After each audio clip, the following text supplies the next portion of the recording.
I've seen some trials, I've shed some tears, I've had some struggles and harbored some fears.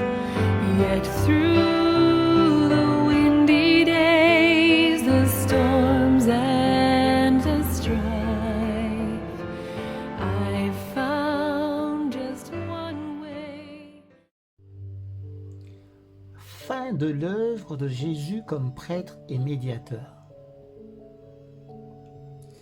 Mais le peuple n'était pas encore prêt à rencontrer son Seigneur.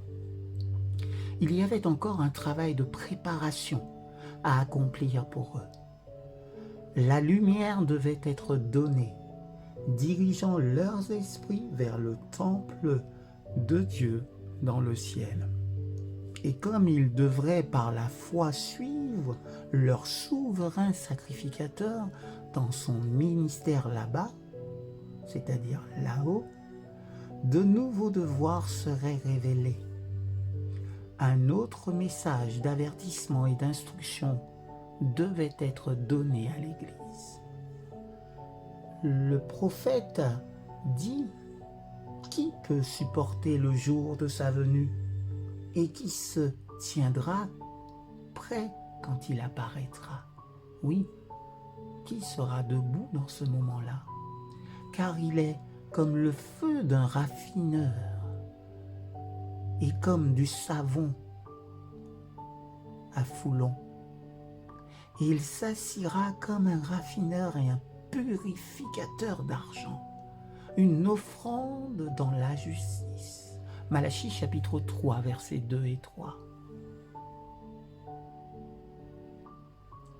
Ceux qui vivent sur la terre, lorsque l'intercession de Christ cessera dans le sanctuaire d'en haut, c'est-à-dire dans le ciel, doivent se tenir aux yeux d'un Dieu saint sans médiateur.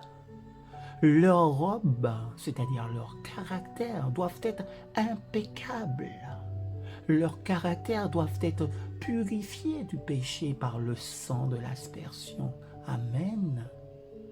Par la grâce de Dieu et leurs propres efforts diligents, ils doivent être vainqueurs dans la bataille contre le mal.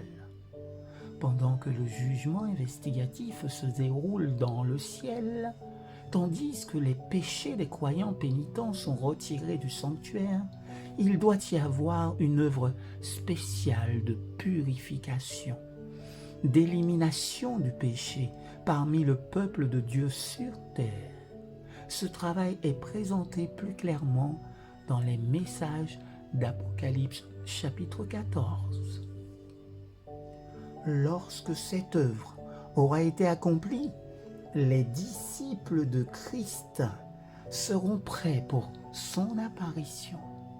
Alors l'offrande de Juda et de Jérusalem sera agréable à l'Éternel, comme au jour d'autrefois et comme dans les années précédentes.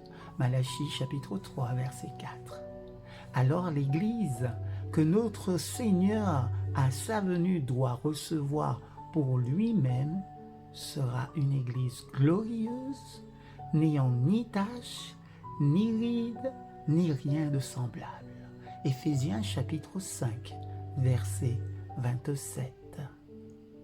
Alors, elle paraîtra comme le matin, belle comme la lune, claire comme le soleil, et terrible comme une armée sous sa bannière. Cantique des Cantiques de Salomon au chapitre 6, verset 10. Outre la venue du Seigneur dans son temple, Malachie prédit également son second avènement, sa venue pour l'exécution du jugement. Malachie chapitre 3,